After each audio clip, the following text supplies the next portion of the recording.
हरे कृष्ण।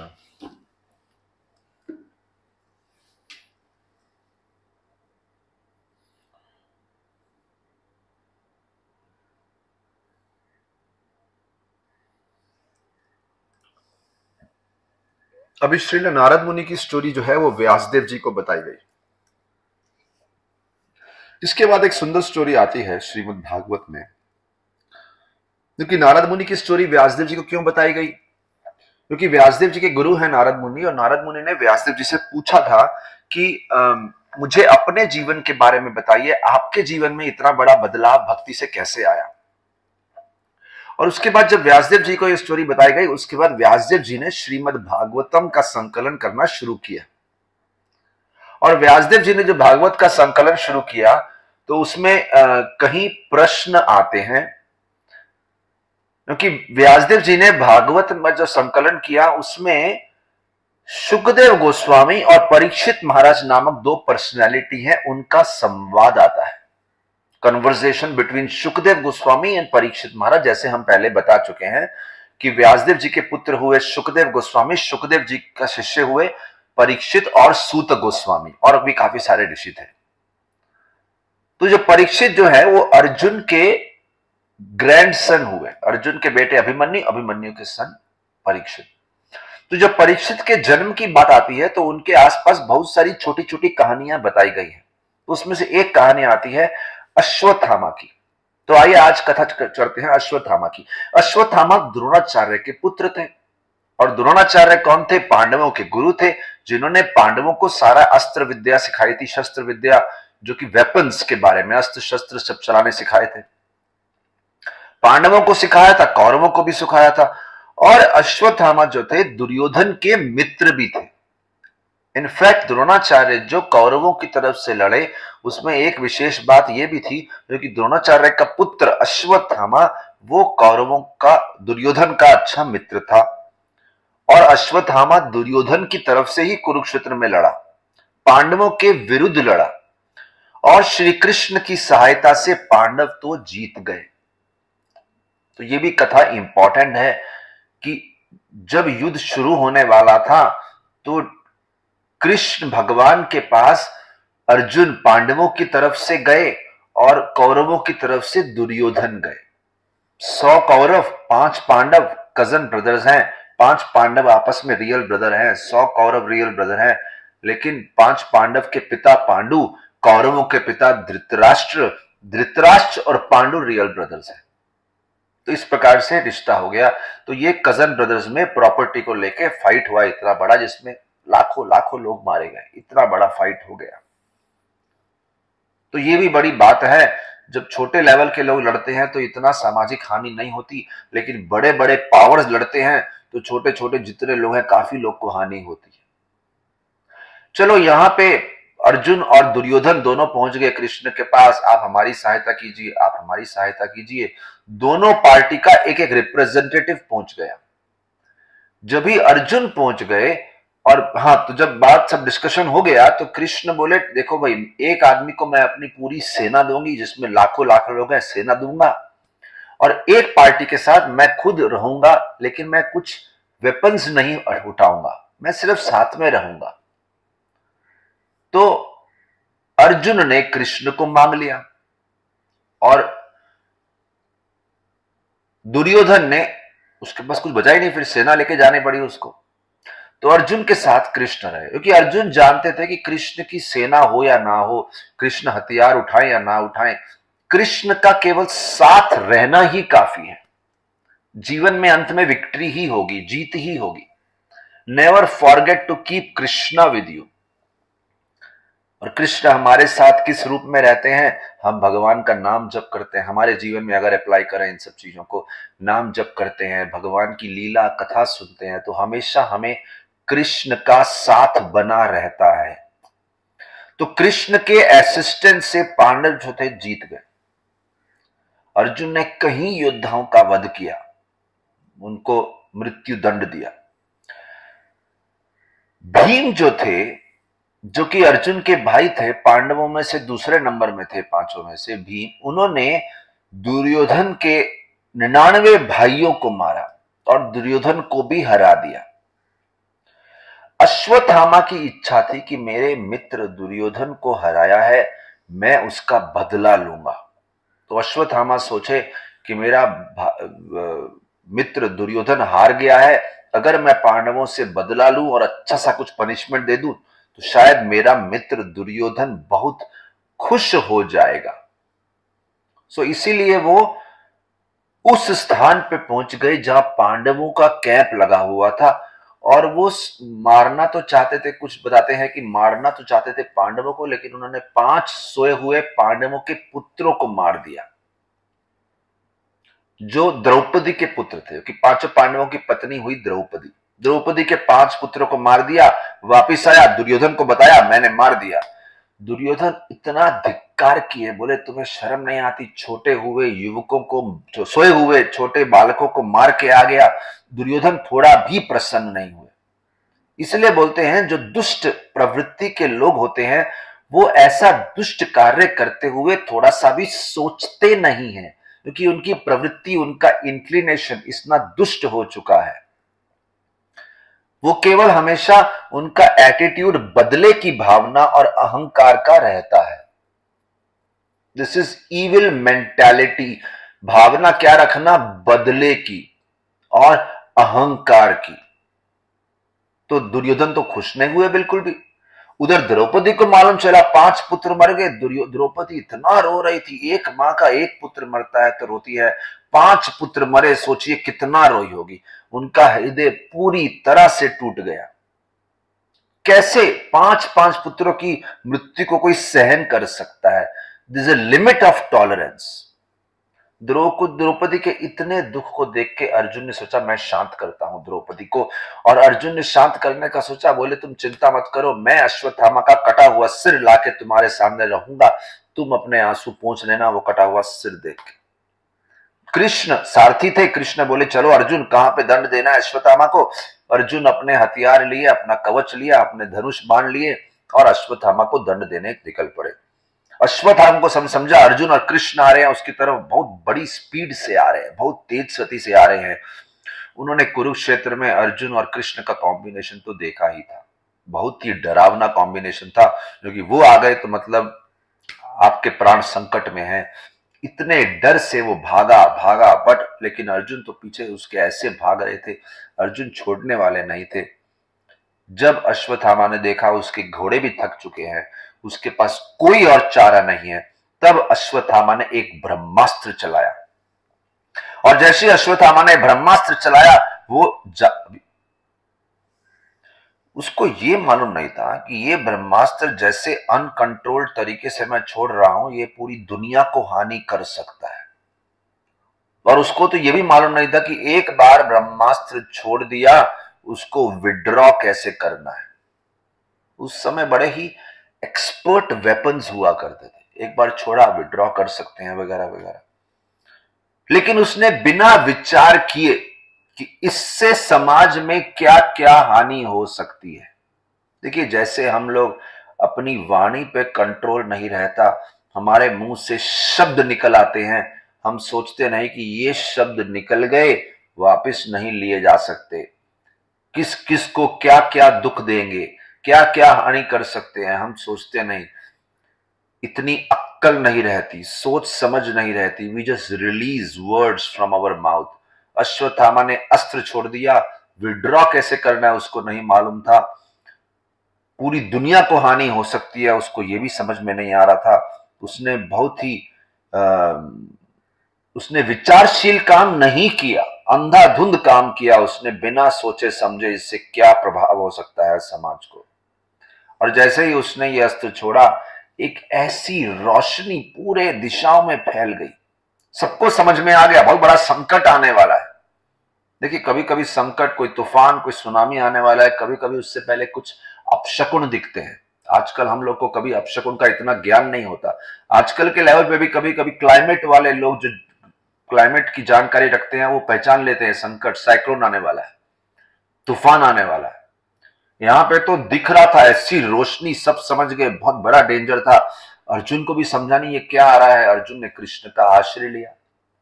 बहुत सुंदर बात है, भक्त को मालूम है साथ में अभी कृष्ण है, उनके पास तो एक ही आश्रय है कृष्ण। उन्होंने कृष्ण को बोला, आप अपने भक्त को हमेशा अभय प्रदान करते हैं। Very important. इस जगत का सबसे बड़ा लक्षण एक देखा जाता है, वो है डर। सबके मन में कोई ना कोई डर बैठा है। कृष्ण के साथ जितना रहोगे उतना डर निकल जाएगा मन से। ऐसा नहीं जिंदगी में पीड़ा नहीं आएगी, दुख नहीं आएगा, बीमारी नहीं होगी, क्लाइमेट खराब नहीं होगा, वातावरण सब होगा। वो तो जिस जगत में रह रहे हैं, अगर कोयले की खान में रह रहे हैं तो कोयला काला है तो शरीर तो काला होगा ही होगा, लेकिन मन का डर निकल जाएगा, मन के अंदर सही दृष्टिकोण आ जाएगा इस दुनिया में रहने का। अर्जुन ने कृष्ण को बोला, अरे ये क्या है, इतनी रोशनी क्यों है, क्या कारण है इसका, और इस तेज का सोर्स क्या है, ये जो तेज सब दिशाओं में फैल रहा है। कृष्ण ने समझाया, अर्जुन अश्वत्थामा ने ये अस्त्र छोड़ा है और ये ब्रह्मास्त्र है, क्योंकि अश्वत्थामा इतना घबरा गया है। देखिए दोनों डर गए थे, कृष्ण अर्जुन भी डरे थे, अश्वत्थामा, लेकिन अश्वत्थामा ने डर में किसी का आश्रय नहीं लिया, अपने मन से जो आइडिया उपजा वो कर डाला। अर्जुन ने आश्रय लिया, डिस्कस किया, ये क्या डर है। अर्जुन के पास एक शक्ति थी, श्री कृष्ण थे, जिनका आश्रय ले सकते हैं, शेल्टर ले सकते हैं। So whenever you are in fear, find a mature person who is in connection with Krishna.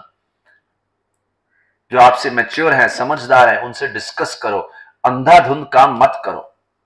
खुद को भी हानि होगी, समाज को भी हानि हो सकती है। कृष्ण ने समझाया ये ब्रह्मास्त्र है, और अश्वत्थामा ने डर के मारे छोड़ा है, और उसको तो ये भी मालूम नहीं इसको विड्रॉ कैसे करना है, इसकी रोशनी सब जगह फैल रही है।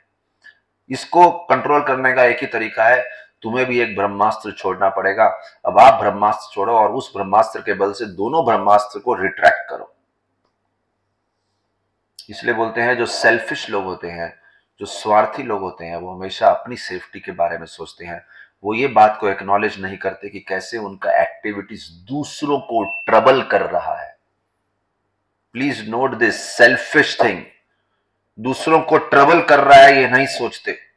लेकिन जो नोबल लोग होते हैं, जो निस्वार्थ लोग होते हैं, सज्जन लोग होते हैं, बल्कि वो जिम्मेदारी लेते हैं कैसे दूसरों के दुखों को दूर किया जाए और दूसरों के शुभ के लिए, वेलफेयर के लिए कुछ काम किया जाए। दे आर शुभ चिंतक। ये सब सुन के अर्जुन को भी देखो, अर्जुन भी ब्रह्मास्त्र छोड़ सकते थे, लेकिन उसके पहले उन्होंने प्रॉपर मूड बनाया, प्रार्थना की। उन्होंने कैसे किया? कृष्ण का सरकम एम्बुलेशन, प्रदक्षिणा करी, और कृष्ण का आशीर्वाद प्राप्त करके फिर उन्होंने ब्रह्मास्त्र छोड़ा। कृष्ण के आशीर्वाद से अर्जुन में यह शक्ति आई कि दोनों ब्रह्मास्त्र की शक्ति को संभाल के विड्रॉ कर सके। अर्जुन की आंखों में क्रोध तो बहुत था, दंड तो देना था। इनफैक्ट पहले तो कृष्ण ने भी प्रोत्साहन दिया, दंड दो। अच्छा, यहां पे भी एक बात आती है, इस समय अर्जुन दंड देना चाहते थे अश्वत्थामा को, अर्जुन की आंखों में बहुत क्रोध था। This is also important. ऐसा नहीं कि डिवोटी को क्रोध नहीं आता। Anger can be a very very important instrument. हमको बिल्कुल क्रोध से मुक्त नहीं होना, क्रोध को सही जगह लगाना है। जो क्रोध अहंकार से, ईगो से आए, वो क्रोध से मुक्त होना है।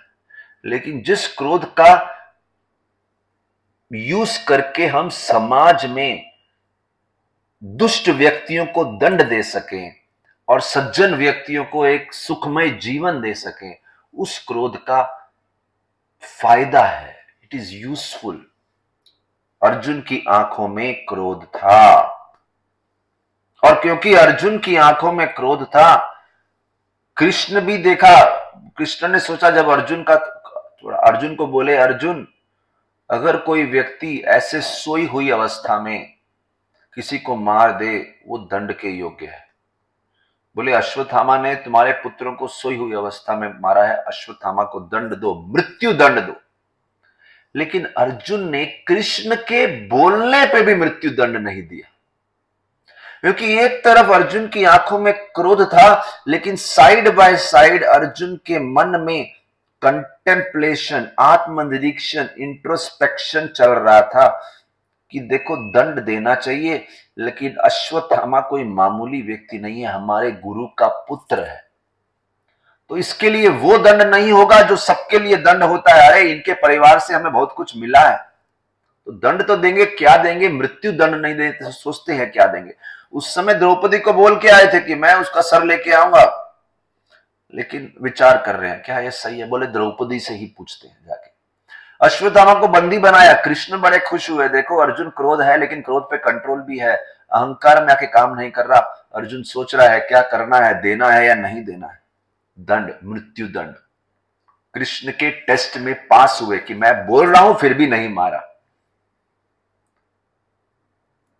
वापिस लेके गए, द्रौपदी के कैंप में लेके गए। द्रौपदी के बारे में बोला है कि द्रौपदी का गुण क्या था, बहुत ही काइंड हार्टेड लेडी, बहुत ही दयालु स्वभाव की महिला थी और कृष्ण की भक्त भी थी।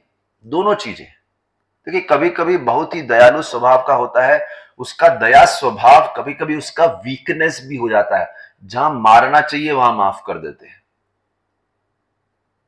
लेकिन इनका जो करुणा दया वाला स्वभाव, काइंड हार्टेड वुमेन थी, वो केवल एक कमजोर हृदय की निशानी नहीं थी, वो भगवान की भक्त भी थी। हाँ, महिला होने के कारण उनका हृदय बहुत ही कोमल था, साथ ही साथ कृष्ण की डिवोटी भी थी, इसलिए वो बिल्कुल भी कंफर्टेबल नहीं थी। अश्वत्थामा को रस्सियों से, हाँ, अर्जुन कैसे लेके आए थे, अश्वत्थामा को रस्सियों से बांध के लेके आए थे। तो द्रौपदी इतना कंफर्टेबल नहीं थी कि ऐसा क्यों उसको इतना बेइज्जत कर रहे हो। द्रौपदी बड़े ही कंपैशन से, करुणा से अर्जुन और पांडवों को बोलती है। देखिए क्यों द्रौपदी उनको इस हालत में नहीं देख पा रही थी, क्योंकि द्रौपदी ने उनको हमेशा एक सम्माननीय परिवार में देखा था, उनके गुरु के परिवार में, तो पूरे फैमिली के प्रति उनका बड़ा रिस्पेक्ट था। तो द्रौपदी बोलती हैं अर्जुन को, पांडवों को, कृपया इनको रिलीज कर दीजिए, और बहुत सारे कारण देती है। बोले पहली बात तो ये ब्राह्मण है, हम क्षत्रिय हैं, हमसे ऊंची जाति का है, we should always respect them. ऊपर से हमारे गुरु का पुत्र है, हमारे गुरु ने ही तो सब कुछ सिखाया है हमको, तो पूरे परिवार के प्रति हमारा ग्रेटिट्यूड है। दूसरा, तीसरा पॉइंट क्या, द्रोणाचार्य के मरने के बाद उनके परिवार का प्रतिनिधि एकमात्र उनका पुत्र ही तो है,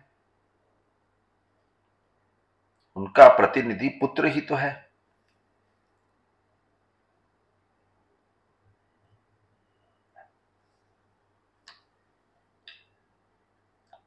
और द्रौपदी बोलती हैं इनकी जो माता है कृपि, द्रोणाचार्य की पत्नी कृपि, अश्वत्थामा की माता, बोली जब उनका पुत्र मर जाएगा तो मैं समझ सकती हूं उनके ऊपर कितना दुख आएगा, क्योंकि मेरे 5 पुत्र मर गए, मुझे मालूम है एक माता के हृदय में क्या दुख होता है जब उसके पुत्र मरते हैं। So I have a strong empathy, मेरे मन में समानुभूति है। सी, द्रौपदी अगर एक डिवोटी है तो उसके अंदर ये सब कंसिडरेशन होना चाहिए। एक रिस्पेक्टफुल व्यक्ति है, उसको वैसे दंड मत दो जैसे मामूली व्यक्ति को दंड देते हो, इतना भी डिसरिस्पेक्ट, उसकी बेइज्जती मत करो। गलती हुई है उससे, we will do something, but ऐसा नहीं। दूसरा, एम्पैथी दिखा रही है दूसरी महिला के प्रति, समानुभूति होनी चाहिए, दूसरे की परिस्थिति को उसकी परिस्थिति में उतर के समझो, अगर हम उस परिस्थिति में तो कैसा लगता। तीसरा, ग्रेटिट्यूड की भावना। चौथा, सोच रही है द्रोणाचार्य का एकमात्र रिप्रेजेंटेटिव ये पुत्र है, और इस प्रकार से, और फिर द्रौपदी के उसमें क्षमा भाव भी था, that was another quality which Draupadi exhibited. तो उसमें मर्सी, दया थी, क्षमा भाव, फॉरगिवनेस था, एम्पैथी था, ऑनेस्टी, ईमानदारी थी, जस्टिस था, न्याय था। तो युधिष्ठिर महाराज भी द्रौपदी को बहुत सपोर्ट किए, क्योंकि युधिष्ठिर महाराज भी इमोशनल होकर रिएक्ट नहीं करते थे, धर्म के आधार पर रिएक्ट करते थे। धर्मराज हैं, युधिष्ठिर हैं, ऑलवेज ही वुड कंसीडर धर्म के अनुसार क्या उचित रहेगा। हमें भी सीखना है, इतना शास्त्रों को सुनना है, समझना है कि कल को डिसीजन लेने से पहले हमको अंदर दिमाग लगाना है कि शास्त्रों में ऐसी परिस्थिति में क्या करने को बोला गया है। लेकिन एक व्यक्ति जो उस समय बहुत गुस्से में थे वो थे भीम। भीम बोले नहीं, इनको मृत्यु दंड देना ही है, लेकिन द्रौपदी बचाना चाहती थी। तो सबसे बड़ा जो द्वंद्व चल रहा था भीम में और द्रौपदी में, द्रौपदी बोल रही है कैसे तो बचाएंगे, भीम बोल रही है नहीं, मारेंगे। तो कृष्ण जो है, कृष्ण बीच में आ गए, इधर द्रौपदी या इधर भीम है, बोलते हैं कृष्ण के 2 हाथों के 4 हाथ हो गए, 2 हाथों से द्रौपदी को कंट्रोल कर रहे हैं, 2 हाथों से भीम को कंट्रोल कर रहे हैं। और मुस्कुराते हुए कृष्ण ने अर्जुन को इशारा किया और उस इशारे के माध्यम से बताया, एक ब्राह्मण को नहीं मारना चाहिए, लेकिन इतना बड़ा क्राइम किया है तो मारना भी चाहिए। अर्जुन, कृपया द्रौपदी की तरफ प्रॉमिस भी फुलफिल करो और भीम को भी संतुष्ट करो। तो पहले बोलते हैं मारना भी चाहिए, नहीं भी मारना चाहिए। दूसरा, द्रौपदी को भी खुश करो, भीम को भी खुश करो। अर्जुन ने कृष्ण की ये द्वंद्व भरी बातें सुनी कि करना भी है, नहीं भी करना, और अर्जुन ने अपनी बुद्धिमती का अपनी इंटेलिजेंस का यूज किया और सोचे क्या करना चाहिए। ऐसा करना चाहिए कि वो मृत्यु के समान भी हो लेकिन मृत्यु ना हो। अर्जुन ने अपनी तलवार ली और अश्वत्थामा के केश काट दिए और अश्वत्थामा की जो मणि थी, जिसके आधार पर अश्वत्थामा की इतनी शक्ति थी, वो ले ली। तो ये जो अपमानित किया अश्वत्थामा को बुरी तरह से, वो लगभग मृत्यु के समान में ही था। वैसे भी बच्चों को मार के उनके शरीर का तेज चला गया था और अब पहले ही शरीर मुरझा गया था और अब मणि के जाने से उनकी शक्ति चली गई थी। अश्वत्थामा अभी उनको जो रस्सी से बांध के लाए थे उनको मुक्त कर दिया, उनको कैंप से बाहर निकाल दिया और पांडव और द्रौपदी बड़े ही दुख से भरे हुए थे। उन्होंने अपने जितने रिश्तेदार था उनका अंतिम क्रियाक्रम इत्यादि जो भी रिचुअल्स पूरा करना था किया।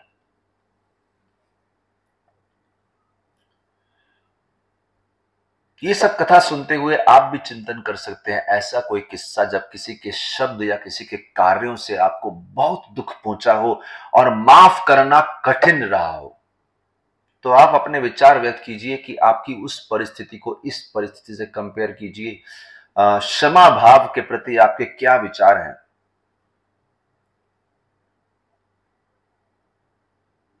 इसीलिए बोलते हैं जो महान लोग होते हैं, those who are great people, वो लोग सहन कर सकते हैं पर्सनल सफरिंग। अपनी खुद की पीड़ा हो सहन कर लेते हैं, लेकिन दूसरे के ऊपर पीड़ा हो वो सहन नहीं करते। इसलिए जब उनपे कोई हानि करता है वो सोचते हैं उनको माफ कर दो, उनके ऊपर पीड़ा क्यों आए, चाहे बड़े से बड़ा अपराध उन्होंने हमारे प्रति किया हो। इसलिए इस लीला से, ये जो किस्सा, लीला क्या, ये तो ऐतिहासिक किस्सा है, इससे प्रेरणा लेते हुए आइए प्रार्थना करते हैं और कोशिश करते हैं हमारे हृदय में भी थोड़ा सा क्षमा भाव जागृत हो, ताकि जो छोटी छोटी कोई ऐसा कुछ कार्य किया जिससे हमें दुख पहुंचा हो, हम उनको माफ कर सकें, लेट गो। हाँ, कभी कभी दंड देना जरूरी हो जाता है, लेकिन विचार करना है क्या हम अहंकारवश दंड दे रहे हैं या सच में दंड होने से वो एक बेटर व्यक्ति बन सकता है। So this is the criteria. कैसे डिसाइड करें पनिशमेंट दे या ना दे, कौन सा पनिशमेंट दे? ऐसा कुछ दो जिससे that person becomes a better person. और दूसरा, गाइडेंस लो किसी का। पांडवों ने जब इतना बड़ा युद्ध करना था, इतने लोगों की मृत्यु करनी थी, कृष्ण के गाइडेंस के अंडर किया। और ये सब करते हुए एक तो गाइडेंस के अंदर किया और दूसरे का भला देखना चाहिए, और तो ये दो भावनाएं हो तो उसके आधार पे एक्शन लेना चाहिए। और हेट्रेड, नफरत, कोई ग्रज रखते हुए या कोई द्वेष रखते हुए कार्य नहीं करना चाहिए। No hatred, no grudge, no N V.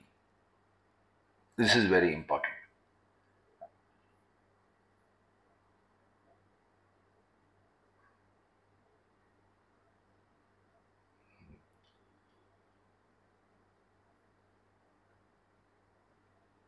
तो ये कथा जो आती है, सबसे पहली कथा अश्वत्थामा की आती है, परीक्षित महाराज के जन्म से पहले की जो कथा है। उसके बाद अगली कथा आती है कैसे परीक्षित महाराज, जिनका जन्म होने वाला था, जन्म से पहले ही उनको भगवान के दर्शन हो गए। अभी वो कथा कैसे आती है? भगवान श्री कृष्ण ने पांडवों की सहायता करी कई तरीके से कुरुक्षेत्र के युद्ध में, और बोलते हैं पांडवों का प्रेम, उसकी कोई सीमा ही नहीं थी। और इसीलिए युद्ध के बाद भी कृष्ण हस्तिनापुर में काफी समय तक रहे, क्योंकि पांडवों को इतना दुख था, परिवार में इतने लोग मारे गए, उनको शांत करते हुए, हिम्मत प्रोत्साहन देते हुए। और उसके बाद जब कुछ समय बीत गया, कृष्ण की इच्छा हुई अभी मुझे वापस द्वारका जाना चाहिए। उन्होंने सबका परमिशन लिया, द्वारका के लिए प्रस्थान कर रहे थे। तो कृष्ण काफी समय तक नहीं छोड़ पाए, क्योंकि वो सच में बहुत प्रेम करते थे पांडवों से। क्यों प्रेम करते थे? एक गुण बताया है एक जगह पे, क्योंकि पांडव जो थे वो कृष्ण के लिए कुछ भी करने को रेडी थे। They were ready to change any plans of their life for Krishna's pleasure, Krishna की प्रसन्नता के लिए। तो जब कृष्ण जा रहे थे, उन्होंने एक एक पांडव से, पांडवों के परिवार से सबसे मिले, और बहुत सारे ब्राह्मण आए उनको सिंपल भाषा में गुड बाय बोलने के लिए, उनके लिए प्रार्थनाएं करने के लिए। और जब ये सब चल रहा था, उनका जाने का समय हो गया, तब अर्जुन के पुत्र अभिमन्यु की पत्नी उत्तरा, जो कि उस समय विधवा हो चुकी थी, वो उत्तरा भागती हुई कृष्ण के पास आई, कृष्ण का प्रोटेक्शन मांगने के लिए, सीकिंग हिज प्रोटेक्शन। उत्तरा जो थी अभिमन्यु की पत्नी थी, जो कि कुरुक्षेत्र में तो मारे जा चुके थे, लेकिन उस समय वो प्रेग्नेंट थी। और प्रेग्नेंट थी तो उनके गर्भ में पांडवों के वंश का आखिरी जो संतान था, पांडवों के बाकी 5 पुत्र तो मारे गए, अभी केवल अभिमन्यु का पुत्र होगा जो अगला राजा बनेगा, तो आखिरी वंशज था। उत्तरा ने देखा कि एक बड़ा ही अग्निमय अस्त्र, अ फायरी एरो उनकी तरफ आ रहा है, और वहां पे अर्जुन भी खड़े थे, भीम भी खड़े थे, युधिष्ठिर भी खड़े थे, लेकिन वो भागती हुई कृष्ण के पास आई और बोलती हैं, पाही पाही महायोगिन देव देव जगत पते। उत्तरा पूर्ण रूप से हर सिचुएशन में, हर सर्कमस्टेंस, हर परिस्थिति में कृष्ण के ऊपर डिपेंड करती थी। इसलिए बोलते हैं, a devotee's dependence on Krishna is as natural and spontaneous as a child's dependence on the parents। एक भक्त का अपने भगवान श्री कृष्ण पे निर्भर होना, डिपेंड होना, हर परिस्थिति में उनको पुकारना, वो उतना स्वाभाविक है जैसे एक छोटे बच्चे का अपने माता पिता के ऊपर डिपेंड करना। उत्तरा ने भगवान से क्या प्रार्थना की? पहली चीज बोलती हैं, no one else can protect me except you, केवल आप ही मेरे रक्षक हैं।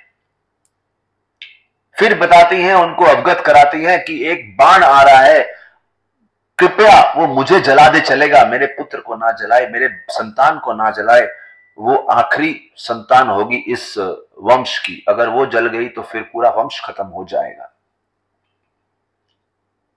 अभी देखिए, उत्तरा एक बहुत ही सभ्य महिला थी। उत्तरा अपने पुत्र को अपने प्राण से भी ज्यादा प्रेम करती थी।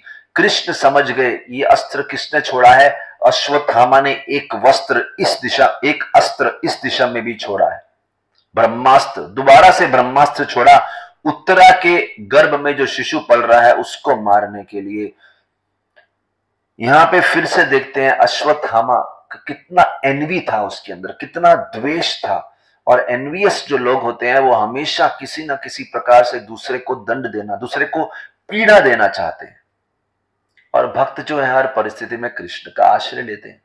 देखिए, कृष्ण का आश्रय लेने का मतलब ये नहीं है कि प्रयास नहीं करते, प्रयास भी करते हैं, लेकिन साथ साथ प्रयास की पूर्ति के लिए कृष्ण पे निर्भर रहते हैं, जैसी कृष्ण की इच्छा।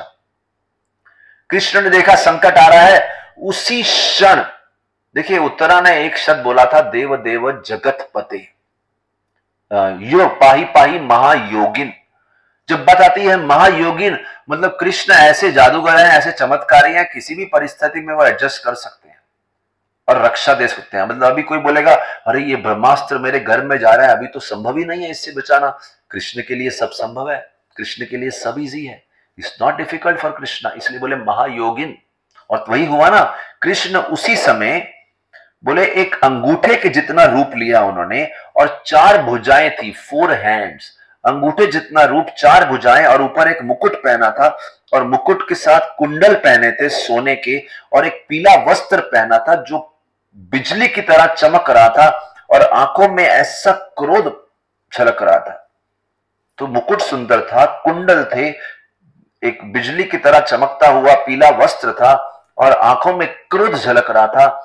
और उत्तरा के गर्भ में जो शिशु पल रहा था उसने देखा भगवान को अंदर आते हुए।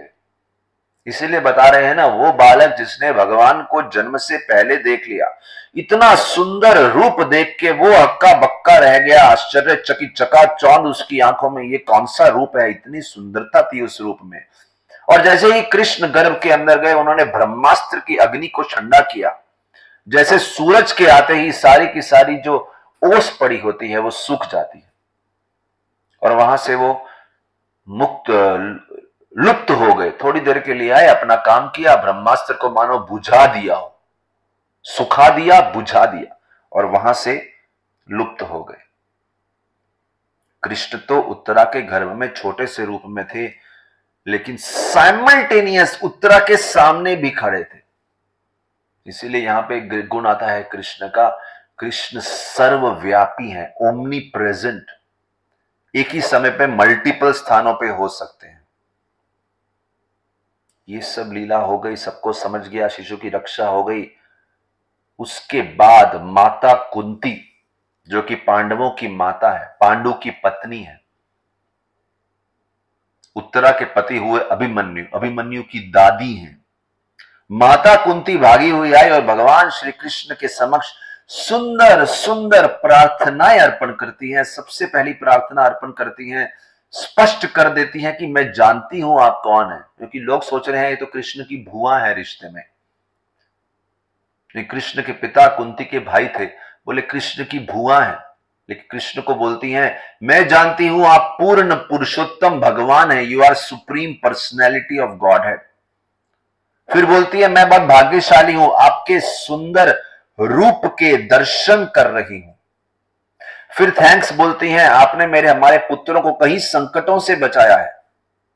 फिर बोलती हैं घमंडी लोग आपको समझ नहीं पाते, केवल विनम्र लोग, दोस्त who have humility in life, her step पे वो ह्यूमिलिटी प्रैक्टिस करते हैं। ह्यूमिलिटी का मतलब ये है कि वो अपने प्रति सम्मान पाने के लिए ललायत, आतुर, ईगर नहीं होते। They are ready to offer respect to others, they are not anxious of being honoured by others. केवल हम्बल लोग आपको देख सकते हैं, समझ सकते हैं। फिर बोलती हैं आपका जन्म और आपकी लीलाएं अचिंत्य हैं, उनको समझना मुश्किल है। सेवा भाव से हम कुछ समझ सकते हैं, नहीं तो चैलेंज करके तो बिल्कुल कृष्ण की लीलाओं को समझना मुश्किल है।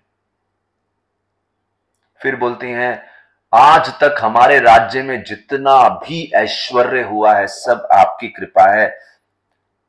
अब मुझे चिंता हो रही है कि आप यहां रहिए, लेकिन यहां रहने को बोलती हूं तो जहां आप जा रहे हैं द्वारका में, वो भी मेरा निहाल ही है, मेरा मतलब मायका, मेरे भाई का घर है, वो भी तो मेरा ही परिवार है। तो मेरा मन में द्वंद्व चल रहा है, यहां रहिए वहां रहिए, मुझे इस द्वंद्व से निकालिए। देखिए हम लोगों के मन में जब अटैचमेंट होता है ना, अटैचमेंट की वजह से हृदय में बहुत एक टर्निंग सा, मंथन सा होता है, ये चाहिए वो चाहिए, ये चाहिए वो चाहिए, ये डिसीजन ले वो डिसीजन ले, ये वस्तु ले वो वस्तु ले, all is because of attachment. Kunti बोलती है मुझे इन सब अटैचमेंट से बाहर निकालो, let my mind constantly flow towards you, मेरा मन लगातार आपके चरणों की तरफ, आपको जो अच्छा लगे, आपकी प्रसन्नता, आपकी सेवा, आपके लिए जीना है जीवन। बोले मेरा मन की भक्ति आपके चरणों में ऐसा फ्लो होना चाहिए, ऐसा फ्लो होना चाहिए जैसे गंगा नदी समुद्र की तरफ फ्लो होती है, ऐसा फ्लो होना चाहिए। कृष्ण तो अपने भक्तों के प्रति बहुत बहुत अफेक्शनेट होते हैं। कृष्ण अपने भक्तों को सभी संकटों से मुक्त करते हैं, ये हमने इस लीला में देखा। लेकिन उसके बाद कुंती ने क्या प्रार्थनाएं की वो भी हमने देखा। कुछ समय बाद उत्तरा ने एक बहुत ही सभ्य बालक को जन्म दिया, परीक्षित नाम हुआ उसका। एक कारण उसका समझाया गया है परीक्षित नाम का, क्योंकि जब उनका जन्म हुआ, जन्म से पहले उन्होंने कृष्ण को देख लिया। कृष्ण को देख लिया तो जन्म के बाद हर जगह ढूंढते रहे, परीक्षण करते रहे, कहां पे कृष्ण है, कहां पे कृष्ण है। क्योंकि एक बार जिसने कृष्ण के रूप को देख लिया हमेशा उसी रूप को खोजता रहेगा, क्योंकि दैट फॉर्म हैज अट्रैक्टेड, आकर्षण कर लिया उस रूप ने परीक्षित के मन को। बालक का जन्म हुआ जब ही सारे के सारे नक्षत्र अनुकूल थे, बड़े उत्तम। देखिए ज्योतिष विद्या में देखते हैं ना हम लोग, सभी ऑल द स्टार्स, नक्षत्र, सभी ग्रहों का पोजीशन सही होना चाहिए। तो जब सब फेवरेबल था एक उत्तम राजा के जन्म लेने के, उत्तम भक्त के जन्म लेने के लिए, परीक्षित का जन्म हुआ उस समय। और बोलते हैं युधिष्ठिर महाराज ने कहीं ब्राह्मणों को, जैसे धौम्य और कृपाचार्य, उनको रिक्वेस्ट किया मंत्र जप कीजिए, और जितने भी जन्म की विधियां थी वो पूरी करी गई। युधिष्ठिर महाराज ने ब्राह्मणों को खूब दान दिया, वेरी इंपॉर्टेंट। कोई भी सेरेमनी बिना दान के कंप्लीट नहीं होती। ब्राह्मणों ने प्रिडिक्ट किया कि आगे चल के क्या क्वालिटी होगा। परीक्षित का लंबा चौड़ा लिस्ट दिया कि वो कैसा कैसा, किस किस राजा से तुलना किया, ब्रह्मा जी जैसा होगा, महाराज युधिष्ठिर जैसा होगा, शिव जैसा होगा, रांति देव शिवी जैसा होगा, अच्छे अच्छे गुण बताए। और बोले ये बालक का नाम रखना चाहिए विष्णु रात। क्यों? भगवान विष्णु ने इस बालक की रक्षा की है, गर्भ में ही रक्षा की है। बोले इनके अंदर सभी गुण होंगे। कुछ गुण बोले ये भगवान राम जैसे अपने वचनों के बड़े पक्के होंगे, प्राण जाए पर वचन ना जाए। अर्जुन के जैसे बड़े धनुर्धारी होंगे, ये अपने परिवार का नाम बहुत रोशन करेंगे। शेर के समान बलशाली होंगे, भगवान शिव के समान मर्सीफुल होंगे। हम जानते हैं ना भगवान शिव आशुतोष, बड़ी आसानी से प्रसन्न हो जाते हैं। और प्रहलाद के समान बहुत बड़े कृष्ण के भक्त होंगे। और युधिष्ठिर महाराज ऐसे कई गुणों को लंबा लिस्ट दो दिया। युधिष्ठिर महाराज बड़े प्रसन्न हुए कि इस बालक में इतने सारे गुण होंगे। परीक्षित महाराज बहुत भाग्यशाली थे, कृष्ण के दर्शन उनको जन्म से पहले ही हो गए। लेकिन सोच रहे थे ये कौन व्यक्ति था जिसके दर्शन हुए, और लगातार ढूंढते रहे। इसलिए जैसे हमने बताया परीक्षित मतलब वन हु इज एग्जामिनिंग, कहीं आप वो तो नहीं जिसके दर्शन गर्भ में हुए थे। और फिर बताया गया है परीक्षित बहुत ही ऐश्वर्य में उनका पालन पोषण हुआ, अपने दादाओं के समक्ष, युधिष्ठिर, भीम, नकुल, सहदेव, अर्जुन। और बोलते हैं जैसे चंद्रमा शुक्ल पक्ष में धीरे धीरे बड़ा होता है, परीक्षित महाराज निखर के सुंदर बड़े राजा बन गए। और जब कृष्ण इस पृथ्वी को छोड़ के चले गए, पांडवों ने भी परीक्षित को राजा बनाया और पांडवों ने भी रिटायरमेंट लिया, प्रस्थान किया। बोलते हैं परीक्षित महाराज ब्राह्मणों की गाइडेंस के अंदर बहुत सुंदर राज किया, और आगे चल के ईरावती नामक महिला से उनका विवाह हो गया। उनके 4 पुत्र हुए। सबसे बड़े पुत्र का नाम था जन्मेजय।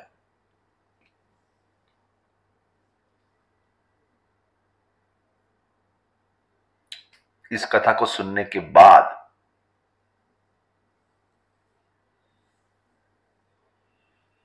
आप विचार कीजिए, आपने जो शास्त्रों में से कथाएं सुनी हैं, ऐसे कोई पर्सनैलिटीज के नाम बताइए जिन्होंने सडनली संकट में आके भगवान को पुकारा है, प्रार्थना की है, भगवान को पुकारते हुए डिफिकल्टी में। सोचिए और विचार कीजिए कैसे अपने जीवन को ऐसा बनाना है कि हम भगवान पे पूर्ण रूप से आश्रित भी हो जाएं, डिपेंडेंट रहें, लेकिन साथ ही साथ आलसी ना हो जाए, खुद भी प्रयास करें, एफर्ट डालें। उसके लिए क्या क्या करना चाहिए कि हमारा एफर्ट भी हो, डिपेंडेंस भी हो। विचार कीजिए इसके ऊपर, क्योंकि इस कथा से हमने बहुत सारी शिक्षाएं देखी हैं। हमने देखा उत्तरा किस प्रकार से भगवान पे ऐसे आश्रित थी, छोटा बालक जैसे अपनी मां पे आश्रित होता है। एक तरफ उत्तरा आश्रित थी, दूसरा हमने देखा कृष्ण भगवान अपने भक्त की रक्षा करने के लिए कितने अटेंटिव होते हैं और रेडी होते हैं। और तीसरा हमने देखा जब हम घमंड में सोचते हैं हम अपनी रक्षा कर सकते हैं, तब हम भगवान की सच्चे भाव से शेल्टर नहीं ले सकते। हम प्रयास करते हैं लेकिन जब पूरी तरह से भगवान पे डिपेंडेंट होते हैं तभी आश्रय ले सकते हैं। और इसलिए चौथा चीज हमने ये भी देखा कि भगवान का रेसिप्रोकेशन डिपेंड करता है हम कितने अच्छे तरीके से भगवान पे डिपेंडेंट है।